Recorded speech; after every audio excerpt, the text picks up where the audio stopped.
And I'm so glad she called the roll of those students and parents who was here when I became principal. And I see some of you here, but I'd have to tell you a little situation, John Parker, that happened to me when I arrived that summer. And I had the bright idea that I'd call a meeting of the PTA to see what was going on. And as we sat there in the meeting, Wayne, your daddy, stood up and said to me, "I don't plan to give this school another dime."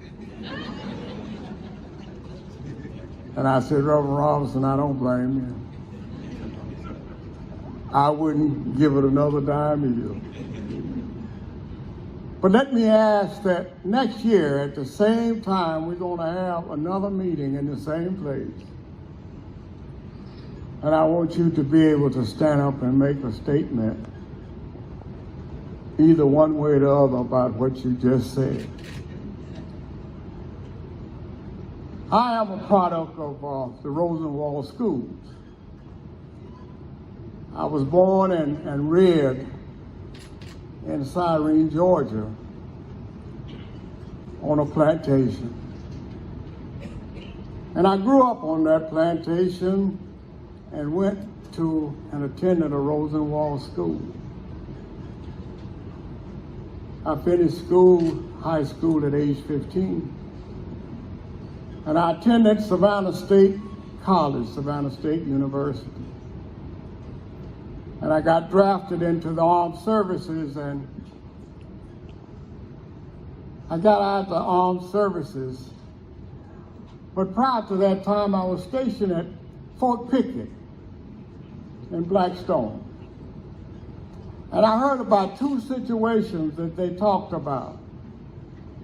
One was they talked about the top paver shacks in Nottoway County. That didn't bother me because I was in service. But then I was discharged in 1945.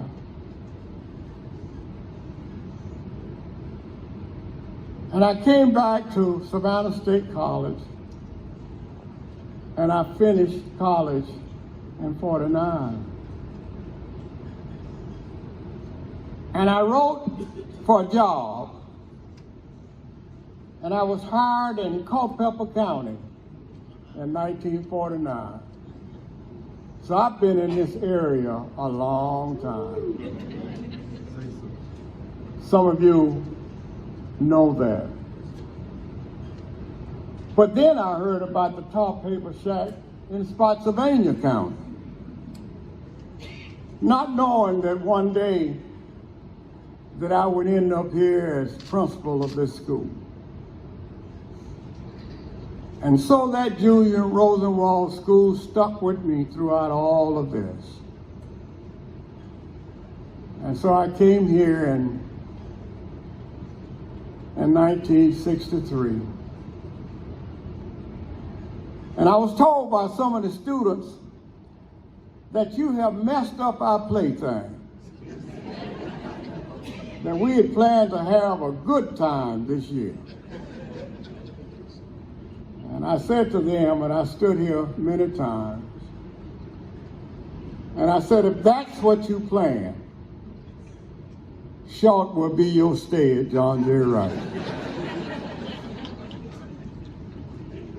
But we did some very interesting things because it was time for change to come.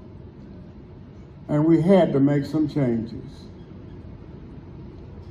And God knows I thank the parents of John J. Wright School at that time. Because John Parker, you all stood right there with me in some times that was really tough and really hard. And the students used to mock me how I used to stand in the hall and get on my tiptoes. And I could stand out there and watch all the way down the hall. And I'd go up on the second floor and do the same thing. And then the word would get around that he's on this floor. I knew what was going on. But the real reason that I did that, I had played football and basketball in college, and my legs was hurting. And the doctor told me that every once in a while I needed to rise up, and that would help my legs. But then, Bernice, I was nosy too. One of the things we did was to make a survey of what we really needed here at this school. And one of the things we found out that our students was having a problem with English.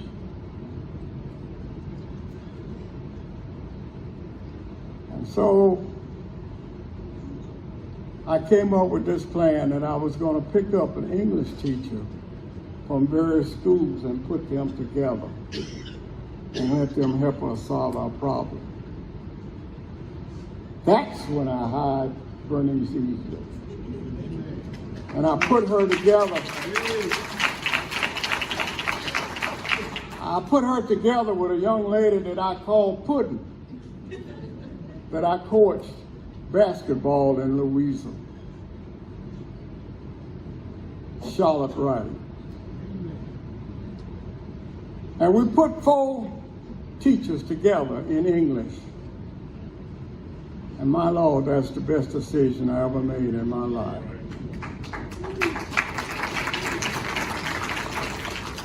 The other thing I was told, Mr. Baker, that there was a discipline problem here.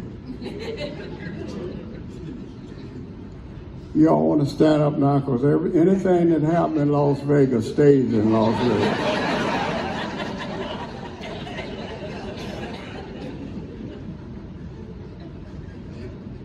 Where's Reverend Garcia?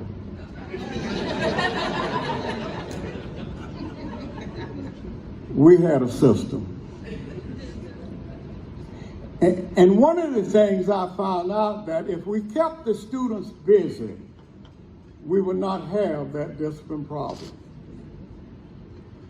And I promised the school board, Mr. Hawkins, who was chairman of the school board at that time, and Bobby Sparks, who was the superintendent that I had attended UVA with, and John Neely,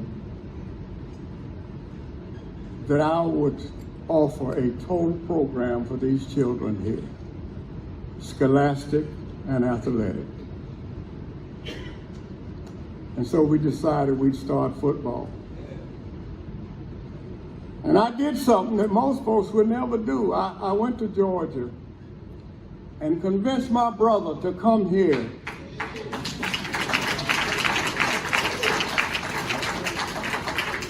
and start a full athletic program. And he did. And we went back to Georgia and got another young man. And we started football. Please indulge me in this because I have to tell it. We ordered, the second year I was here, football equipment for 33 football students. That was in July.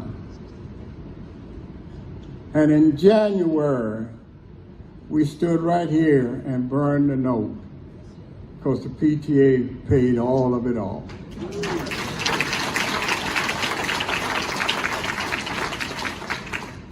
And in 2 years,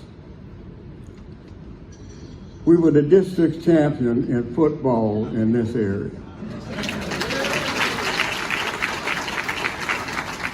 But I can't tell it all, but one of the things that I'm very proud of, and that is when I came, we had a meeting of the 8th grade to help them plan their curriculum for the rest of the time that they would be in school here at John J. Wright. And of course, I left before that time. But when we integrated the schools. And those students was transferred up at the high school.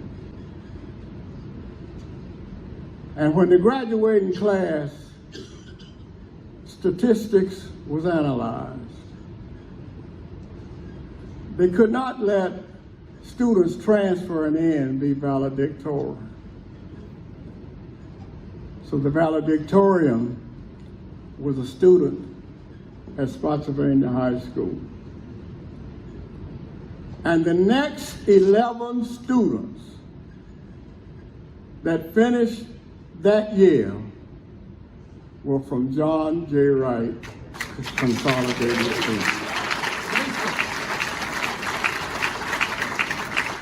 Brother Dyson, that's what I'm proud of. And let me say, I want to thank the parents who stuck with me all those years and those teachers. That John J. Wright had the possibilities and produced some of the best students that we have ever had. Those students have gone everywhere. And I run into them every now and then and they tell me, thank you. But I am proud. And they knew that I was a proud man when they hired me. And that I would fight until I fell out. Because I was in class with Bobby Sparks at UVA, 2 classes, and he knew a whole lot about me when they hired me. And they hired me to get us ready for integration. And I hired teachers that would help us get ready for integration. I love this school. And I love it so that the senior class, when they got ready to graduate that year,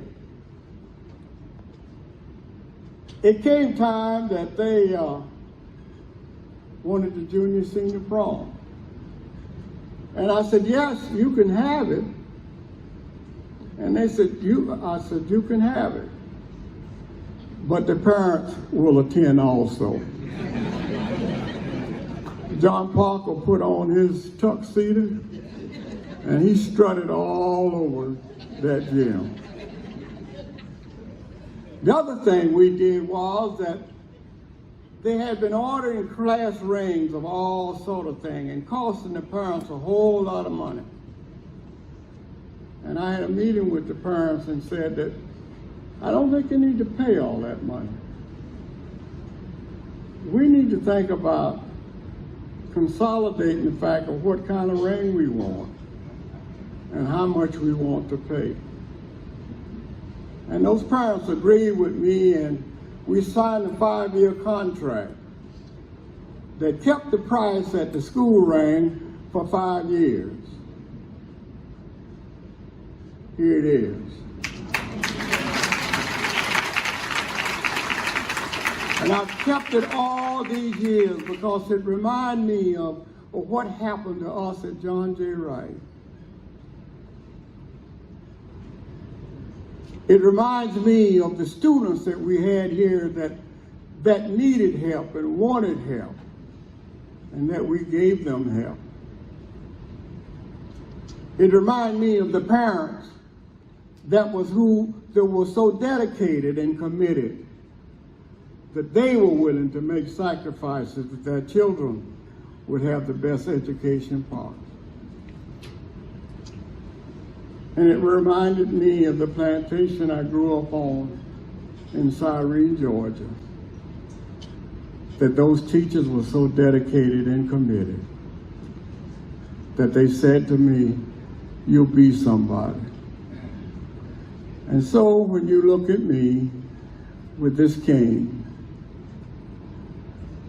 and let me let you look out in the audience and let him wave his hand, who is my oldest son, who is Dr. Charles Coffey Conyers.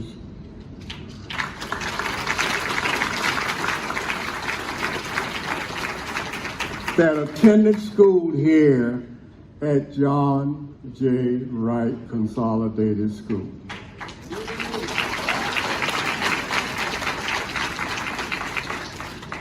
Brother Braxton and Miss Connie, thank you all so much for inviting me. Thank you so much for remembering me, that little old boy from Cyrene, Georgia, could come here and create a situation that 50-some years later, we would invite him back to have a monument or marker. This will be the third marker that I have participated in.